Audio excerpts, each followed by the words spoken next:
Hi, ഇത് നമുക്ക് blanket stitch എങ്ങനെയാണ് ചെയ്യുന്നതെന്ന് നോക്കാം. അപ്പോൾ അതിന് വേണ്ടിയിട്ട് ഞാനിവിടെ 2 ലൈൻസ് വരച്ചിട്ടുണ്ട്. ഇത് ചെയ്യാൻ വേണ്ടിയിട്ട് ആങ്കർ ത്രെഡ് 3 സ്റ്റാൻഡ്സ് ഞാൻ സൂചിയിൽ കോർത്ത് വെച്ചിട്ടുണ്ട്. ഇനി നമുക്ക് ചെയ്യാൻ തുടങ്ങാം. അപ്പോൾ അതിന് വേണ്ടിയിട്ട് ആദ്യം ഞാൻ ഈ ലൈനിൽ സൂചി മുകളിലേക്ക് എടുത്തു.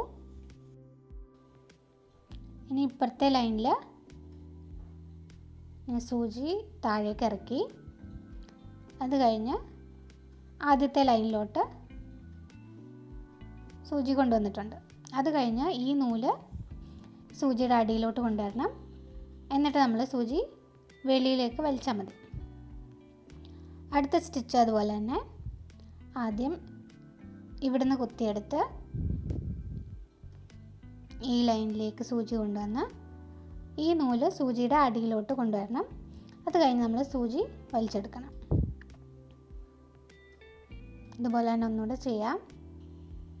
നമ്മൾ സാറ്റിൻ സ്റ്റിച്ച് പോലെ തന്നെ ഈ ബ്ലാങ്കറ്റ് സ്റ്റിച്ച് അടുപ്പിച്ചടുപ്പിച്ച് ചെയ്താൽ ഫില്ലിംഗ് സ്റ്റിച്ചായിട്ട് യൂസ് ചെയ്യാൻ പറ്റും. ഈ ബ്ലാങ്കറ്റ് സ്റ്റിച്ചിന് ബട്ടൺ ഹോൾ സ്റ്റിച്ച് എന്നും ചിലർ പറയാറുണ്ട്. പക്ഷെ ബട്ടൺ ഹോൾ സ്റ്റിച്ച് ബ്ലാങ്കറ്റ് സ്റ്റിച്ചിനേക്കാളും കുറച്ച് വ്യത്യാസമുണ്ട്. പക്ഷെ എന്നാലും ഇപ്പോൾ ബട്ടൺ ഹോൾ സ്റ്റിച്ച് എന്ന് തന്നെയാണ് ബ്ലാങ്കറ്റ് സ്റ്റിച്ചിനും പറയുന്നത്.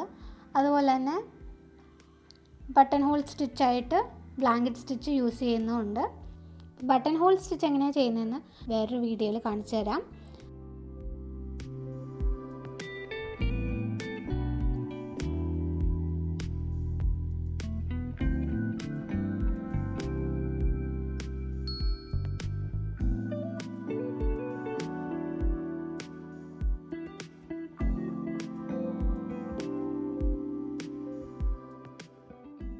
സ്റ്റിച്ച് എൻഡ് ചെയ്യാൻ വേണ്ടിയിട്ട് ഇവിടെ തൊട്ടടുത്തായിട്ട് ഞാൻ സൂചി താഴേക്ക് ഇറക്കി കൊടുക്കുകയാണ് ചെയ്യുന്നത്. ഇത് കഴിഞ്ഞ് അടിയിൽ കെട്ടിട്ട് കൊടുത്താൽ മതി. അത് ഞാൻ വീഡിയോയിൽ കാണിക്കുന്നില്ല.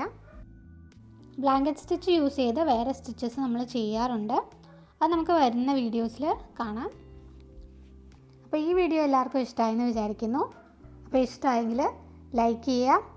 ഇതുവരെ സബ്സ്ക്രൈബ് ചെയ്യാത്തവർ സബ്സ്ക്രൈബ് ചെയ്യുക. അപ്പോൾ ഇനി അടുത്ത വീഡിയോയിൽ കാണാം.